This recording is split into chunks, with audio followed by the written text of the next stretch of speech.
Γένεια. Με συγχωρείτε λίγο για τον αέρα που βγήκε στο μικρόφωνο. Εδώ είναι ο Ιάσονας, που πήγαινε πίσω από τα τερίγια και μπορείς να τον ακουμπήσεις. Είναι στιγμή μαζί.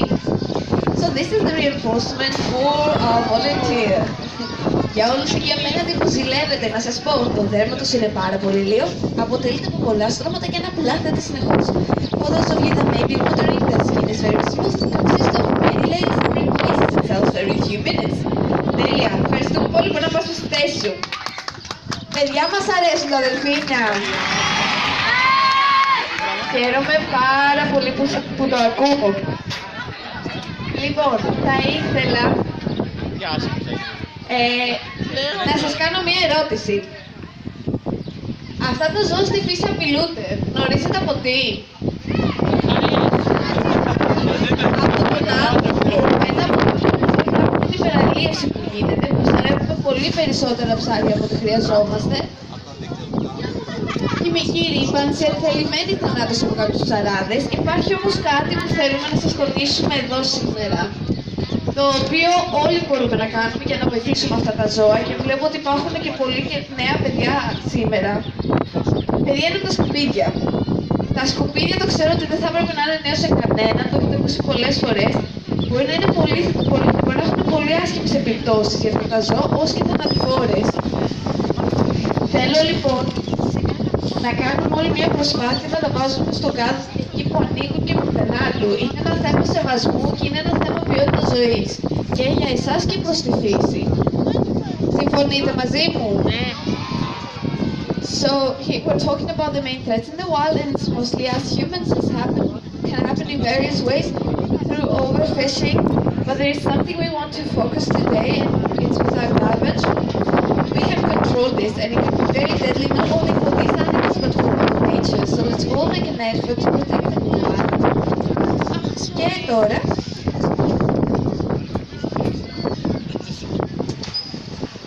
θα έχουμε πλησιάσει προς το τέλος της παρουσίασης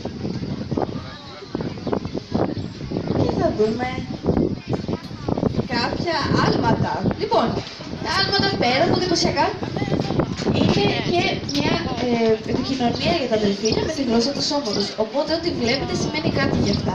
Μπορεί να είναι είτε για παιχνίδι είτε για να εντυπωσιάσουν το αντίθετο φίλο. So we're now gonna move into the jump section. We said that also they communicate with the body language, so every jump that you see means something for them.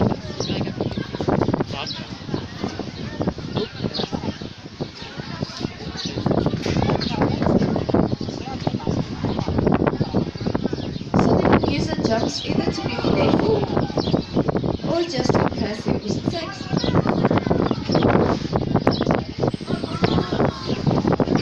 Επίσης, με τα άλματα μπορούν να διασχίσουν μεγαλύτερες αποστάσεις πιο γρήγορα, καθώς η αντίσταση που υπάρχει στον αέρα είναι πιο λίγη από την αντίσταση που βρίσκονται στο νερό.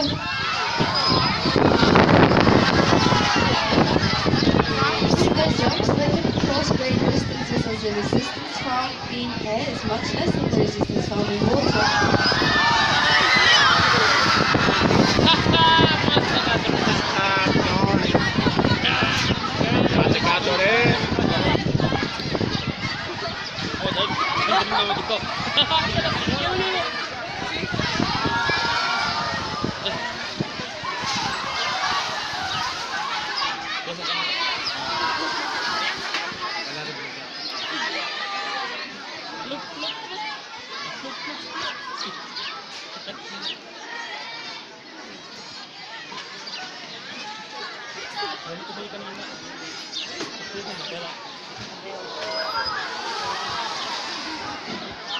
Επίσης, με μερικά άλματα μπορούν να διώξουν παράστα τα οποία βρίσκονται πάνω στο δέρμα τους.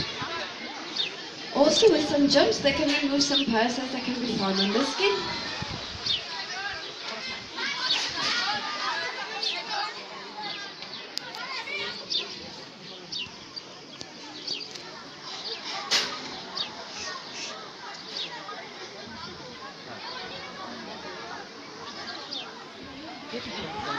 Κάνει πολλά στα ηχεία.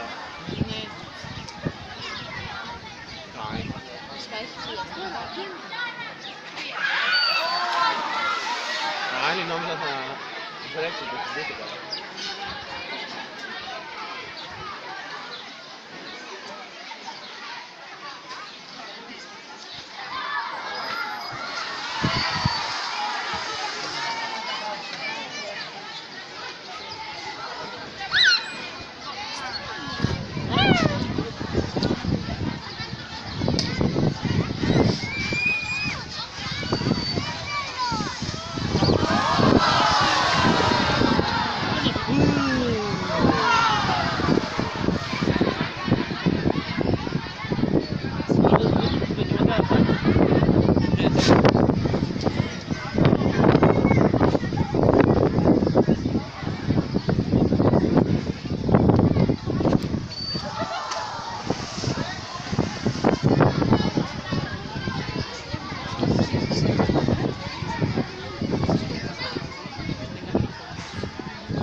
εδώ να κάνει τη διαμονή.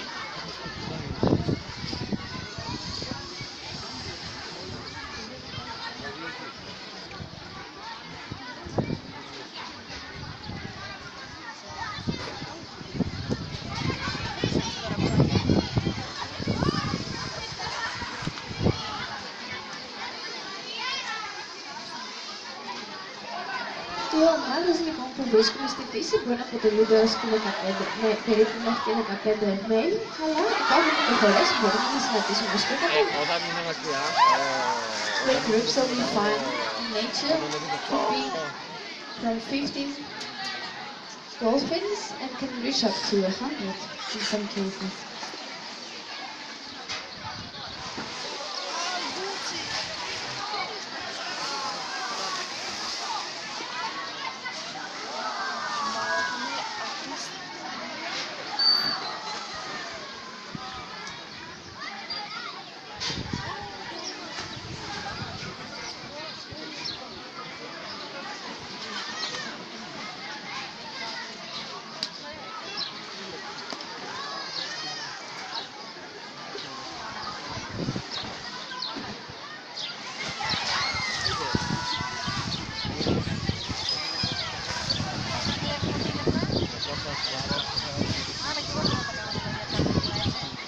Και κάπως έτσι έχουμε φτάσει στο τέλος της παρουσίασης και θα έρθουν τα δελφίνια μας για μια τελευταία φορά να σας χαιρετήσουν.